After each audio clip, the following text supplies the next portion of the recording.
What's up guys, David Wanted 797, and in this video I'm just going to discuss the Xbox One and the PlayStation 4 and which one you should buy. Now this should seem probably a bit odd in me doing this video considering the last video I did where I discussed whether or not you should buy a next gen console. However, the basis of this video is that you have already decided you're going to be getting a console, and it's more aimed at anyone who is looking and just unsure which one to get. I'm going to just discuss a few pros and cons and hopefully offer you some advice on which one you should prefer. You can check out my last video just up here, or there'll be a link in the description on whether or not you should buy one if you're looking into that as well. So first up, the main thing I wanted to talk about is games. They're the most important part of buying a console, of course, so you're going to want to look at what games are available for each. With there being some exclusives that are only on PlayStation and only on Xbox, you want to make sure that you're buying the console primarily for the games. It's probably the most important thing you're going to get out of your console. You're buying a console to game, you want to be able to play the games that you want, basically. Some of the games that are out at the moment that you can consider are Xbox has Titanfall. Xbox has always been very popular with the Halo series and Halo 5, and then there is the whole collection that's going to be coming out on Xbox One. Other games include Forza Motorsport 5.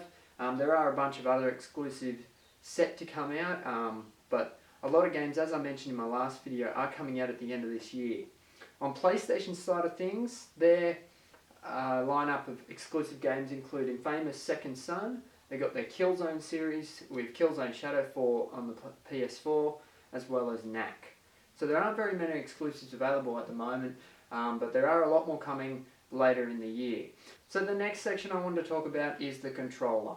Now, Xbox and PlayStation both have excellent controllers. One of the major things this year is PlayStation has completely redesigned their controller and created a new DualShock 4, which is probably the first time PlayStation has actually changed their controller since the original PS1. Nothing has really changed in that time. Xbox has adapted and created their new Xbox One controller, which is based off the Xbox 360S controller. This includes new joysticks as well as vibrations in the triggers. On PlayStation side, they've improved the joysticks and of course made the triggers much better and made the controller a lot more ergonomic. Now what I would say is, if you can go into a store and try one to test out things and get an idea of what you prefer in controllers. If you're a parent buying one for your kids, maybe take your kids to one and let them see if they can hold the controller, because some kids might have, kids are going to have smaller hands. They might have a lot more difficulty with a PlayStation controller over an Xbox One, so that's something to consider as well. Another thing to talk about is the hardware. Now the hardware is what you read on paper. It doesn't really make a difference in a gaming sense, but it's good to know. So basically, to be honest, they're almost identical, the Xbox and PlayStation. They both have the same type processor. They both have 8 GB of RAM. Given PlayStation does have a different type and does allow the system to use more of it. They both have online services such as Xbox Live and PlayStation Plus. However, these do come at an extra cost. They both support 4K, they both have Blu-ray players, and they both have motion control. So some of the other features the consoles include is that Xbox did aim a lot at the entertainment and television side of things with Netflix if you're in America, and integrating Foxtel here in Australia, so you can actually connect up your Xbox through your TV and watch TV through it. So it is more of an all-round experience where you can jump from games to TV. PlayStation tried to stay with the traditional way of doing things, where the PlayStation was mainly there to play games. They do include a lot of the other features, Playroom, but it is in no way similar or as extensive as the Xbox. So lastly, what I wanted to talk about was the price. Now when the Xbox came out, it was retailing for about $600, and that is about what you pay today, but now you do maybe get a game included, and that is with the Kinect sensor bundled in. The PlayStation 4 is not sold with its PlayStation camera bundled. You do have to buy that separately, and they are about $550.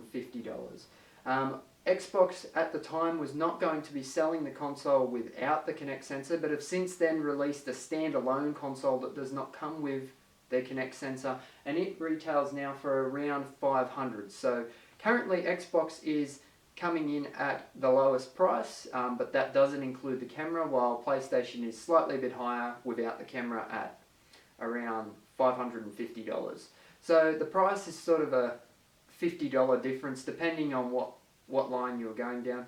To be honest, I don't think it really matters. Both these consoles are great consoles. You can get whichever one, and I think you'll be happy if you're just looking for a next-gen console. So to wrap it up, personally, I would say if you're looking at buying an Xbox One or a PlayStation 4, really sit down and look at the games that are available and consider what you want. If you're wanting to play Halo, definitely you're going to need an Xbox. That's something that decided it for me in the last generation. I wanted to play Halo. That was just the game I was looking forward to. So I went down the Xbox route because I simply could not play that game on PlayStation 3. So that's something that is probably the main deciding factor that I think you need to look at. If you're a parent buying for your kids, I would recommend look at the games and decide which you think they'd like, or alternatively take them to a store and see what they say. Ask them what they think, because if they decide they want this console over that one, you can at least get them what they want. That's it for this video, guys. Thanks for watching. If you did enjoy this video, I'd appreciate it if you click that like button, and please do subscribe for some more videos. You can find me over on Twitter at Wanted797 and on Facebook Wanted797. Again, thanks for watching. See you next time.